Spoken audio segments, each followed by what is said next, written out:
Hey guys, what's up? I hope you can hear me. This session was scheduled to be done a long time ago, but it took its own sweet time because we were figuring out a lot of things before we bring this out to you. What we're speaking about today is an amazing interactive session where we would be talking about how personalization happens in real time. And when we speak about how marketing personalization can take a lot of uh, mental toll on a business owner, especially if he or she doesn't know what they're doing, and how it can be eliminated simply by executing the first few steps right. So when we speak about the first few steps, we need to understand the primary utilization of marketing automation or AI based marketing is first to eliminate any manual chores that you're doing every day, which do not ideally need manual intervention. That's number one. Number two is to give your customers, leads, potential customers, visitors exactly what they need at the right time. These are the primary two objectives or aspirations that anybody using marketing automation or AI should bear in mind. So, keeping that in mind, let's jump right into this session where we would be doing exactly that. And when we speak about personalization, we're going to be talking about three primary things. One is how do you personalize things so much for business owners, because when we speak about personalization we need to be looking at uh, hold on, so let's go back. All right. So this is a HubSpot account that you're seeing here. And when you speak about personalization, it primarily happens about tracking user behaviors and doing some things according to the behaviors people exhibit on your website. Now, let's say people who are visiting a page called x.com and you need to be doing something else for them. And people who are visiting y.com, you're doing something else for them. And people who are visiting xy.com, something else has to happen. So you have to track these behaviors, number one. Second, once you track these behaviors, you'll have to understand how do you score these guys better, how so that you understand what to prioritize first and what you prioritize later. So a few years ago when I and my brother were running a business, we had this test that when you're injured you got to check, is the injury to the head or is the injury to the rest of the body. If it's a head injury, that has to be treated first. So basically any customer who is coming to your website, you need to understand, is it something related to a head injury or is it something related to a minor scar on the body, so what needs to be treated first. So you score the leads based upon what certain behaviors that they exhibit, which are very important for you as a business owner. Track for these behaviors, assign them a high score, give them the priority. And the third part of the session is going to be a very interesting concept called as dynamic personalization, about how you, I mean, earlier when back in the day we had different campaigns rolled out for different people, and we used to run email marketing campaigns, right? So when you had these email marketing campaigns, we just had like one email template that we used to blast out to everybody else. This was about 10-15 years ago. But today if you look at it, you can exactly group them based upon their demographics, behaviors, potential behaviors, and past behaviors, and then you can send them a different creative at the right time, at the relevant stage of the journey that they are in the customer journey. And this can go ahead and facilitate a lot of things for you, which is email personalization. So that is exactly the third thing that we are going to be talking about. And the fourth thing that we are going to be talking about is an extraordinary concept called as dynamic personalization for websites. People coming from the US has to see something different, people coming from India has to see something different, people visiting from UK has to see a discount of 10%, but people coming from US have to see a discount of 40%. Anything where you can have one web page, but you can make it so smart that it dynamically changes content based upon where people are coming from or any other specific parameters. So these are the four things primarily we are going to be looking at. Let's get started without any delay. And the way we are going to be doing that is by using a platform called HubSpot.com. I'm just using a trial account just to showcase it is so easy for anybody to go ahead and do this. And you don't have to spend a bomb when we speak about marketing personalization. All that you're seeing right now is done without spending even a dime on any of the marketing channels or any of the tools that you're going to be looking at. This is absolutely free, just to tell you that to execute marketing automation and to go ahead and execute AI in your marketing, you do not need to spend a dime. Forget about spending a bomb. That's about it. Let's get started. And on your screen, you see HubSpot.com. First things first, what we will be looking at is we would go to, this is just a random screen that we have. So I'm just closing this. Let's go to HubSpot, log into HubSpot. And once we're logged in, the first thing that we're going to look at is to track behaviors of users, right? So I'm just going to contacts and I'm just going to say lists. What we're doing here inside of HubSpot is not as important as what you should be doing from a strategic point of view. From a strategy point of view, you need to understand why you're doing this. You're doing this because you're trying to track behaviors of people based upon certain things that they did on your website or certain thing activities that they have performed on your website. So when you go to your lists, you will say create a list, contact based, say track user behaviors. So these steps are not nearly as important as what the strategy should be and how you strategize. And let's say this is, so don't pay attention. You don't, even if you don't understand what is happening here, it doesn't matter. You need to understand the concept of what is it that we're doing when we are speaking about tracking user behaviors. This is used to track user behaviors exhibited by people, right? So once you have that, so is it going to be an active list or is it going to be a static list? A static list is a list that does not change and it doesn't update based upon behaviors, but active list is something which is automatically updated over time. Records will join, or I mean, records will join or leave as their properties change, right? So this is exactly what we want. We need a dynamic list. We don't need a static list. But you can also customize the list, which we will talk about in a while. I'm just going to say next. Okay, so you can go ahead and start adding your filters here. Okay, the first filter is going to be, you see what happened? Let's remove this, delete group, add a filter. When you do that, there is a list of things that appears here. So basically, I'm trying to look at the page behaviors exhibited by people. So click on page behaviors. You can have set up filters based upon the UTM parameters. When the source says, let's say Google Ads, it will only pull traffic from Google Ads, right? Let's say paid registrations or whatever.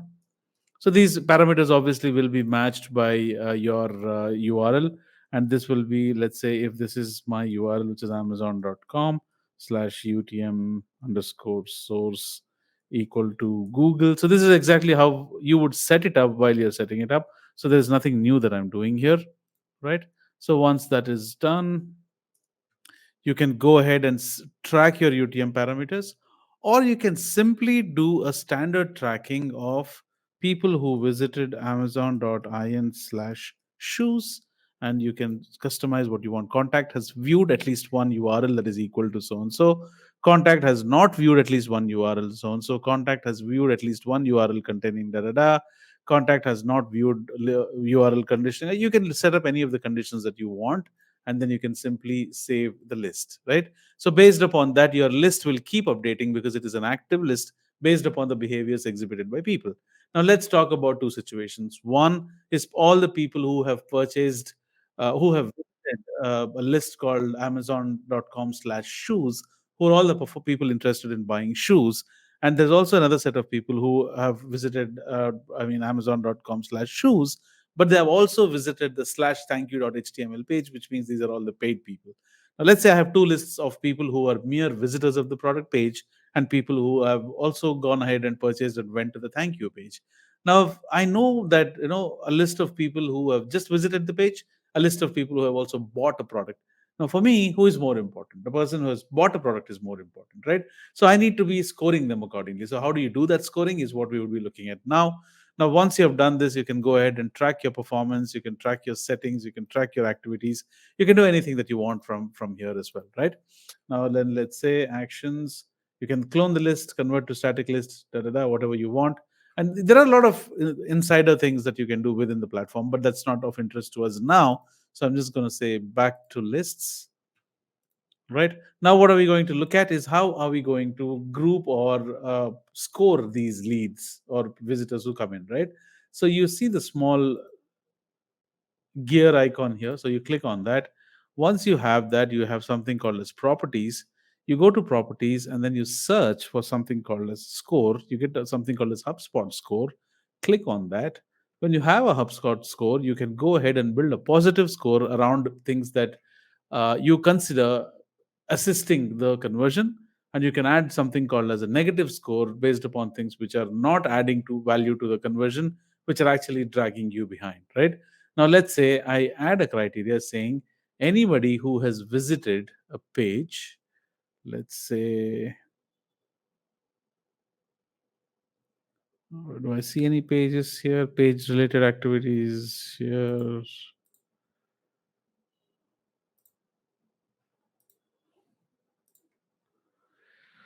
Add criteria, company properties, deal properties, marketing emails, page views, right? So anybody who has visited Amazon.com/shoes page, right?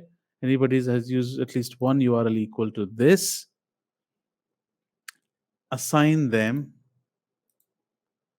let's say, 2 points, and you just set it, right? And then you save it. So now a score has been assigned to an activity. When a visitor visits your website and visits a shoes related page, he would be given 2 points. If he has not done anything, you would want to bring those 2 points down. So you will say go to the same property, and under the negative criteria, you will add a negative criteria saying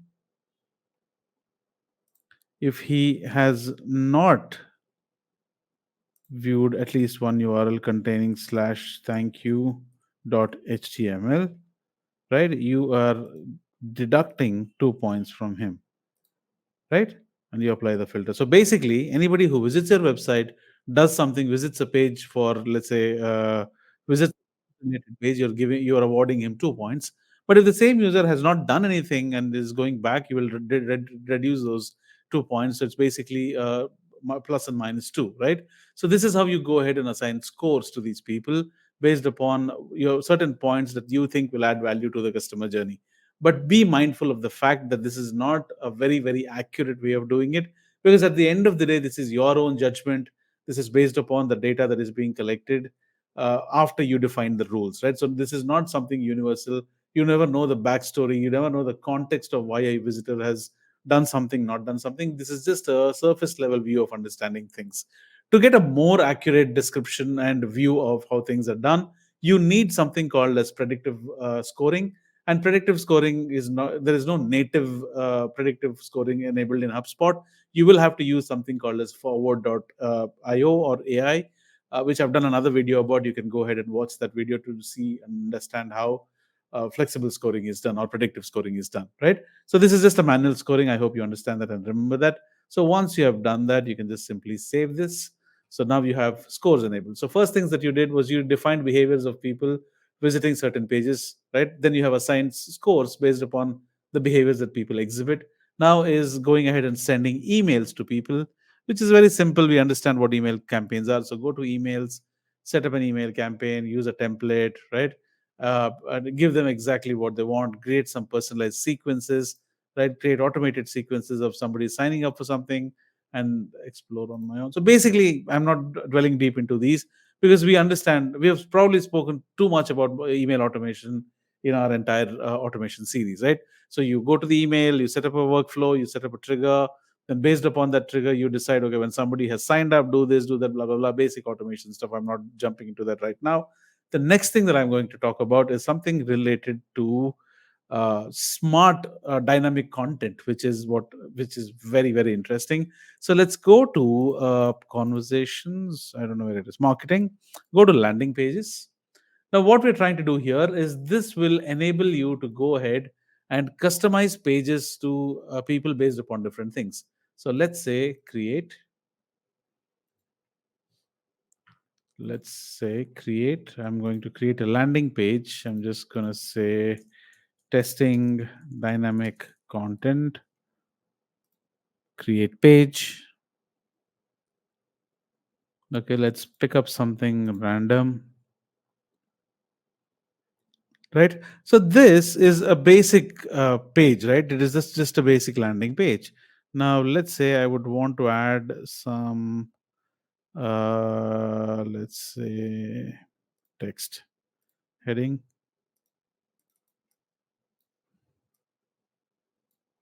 I'm just gonna add some text as well. And I'm also going to add some rich text. Okay, so that's my landing page that I'm assume that this is my landing page. And let's see if there is a way to add a image, a hero image. Okay, so this is the image that I'm going to be adding. Okay, this is later image, replace. Okay. Okay, now I'm not going to get into designing stuff. I'm just going to say, okay, this is my landing page, right? So basically, if somebody is coming from the US, I'm going to say United States,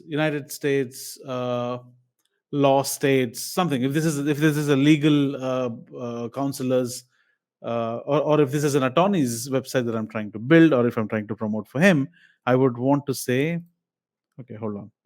Let's change the content. I need to say that if the United law states that, right? So that is what I'm going to say as content. Let's say, but for anything else, it has to say lawyers across the world are in a state of chaos. But only for United States, it has to say United law states that lawyers don't need to be, let's say, uh, lawyers don't have to worry about the chaos that's happening around, right? So I'm just going to say add a smart rule category. I'm just going to say if a user is coming from, let's say, United States, right? Save it, right? Category country United States. It says the United States law states that lawyers don't need to be worried about the chaos. That's it, right? I'm just gonna say you can change the colors if you want to. I'm just gonna say save it. Okay, that's it. Auto saved. So this is done. So basically, you know what happens, right? So if you're visiting, let's look at the preview. I am visiting this page from India. Let's see what happens. See, I'm from India, right? So it says lawyers across the world are in a state of chaos. But if I go ahead and connect to a VPN and say, which I'm not going to, but I'm saying, if I go ahead and connect to a VPN, it is going to say the United States law states that. So how do you know that? Is come here and see this setting where it says smart rules. This is where you make smart websites or smart pages with dynamic content based upon showing under different circumstances, according to what you define should happen when people match certain criteria. So now my criteria is people visiting from United States should see something else, and people otherwise should see something else. So click on this just to see. You see two variations, which is default on United States. If I'm somebody visiting from United States, this is what I would see. The United States law states that lawyers don't need to be worried about the chaos. This is brilliant, right? I'm not even speaking about the platform. I'm not vouching anything. I'm not pushing for anything. But I'm just saying that the mere ability to do something like this with your marketing is something which has never been much easier. So the bottom line being, you don't have to worry about spending a lot of money and worrying about doing a lot of things, not doing a lot of things because you think it's expensive or complicated. It's just reasons that we give ourselves. This is where you start jumping and start experimenting and start getting your hands dirty to come out on the other end with successful results as far as your marketing is concerned. So if you are worried about what else can happen with smart pages, you have a whole list of rules that you can go ahead and explore. Whole lot of categories. You can customize it according to the device type. You can customize it according to the language, referral source, contact list membership, blah blah blah. The world is at your fingertips, ladies and gentlemen. So this is how you can customize and scale your automation, marketing automation today. Thank you so much. My name is Casey. Until next time.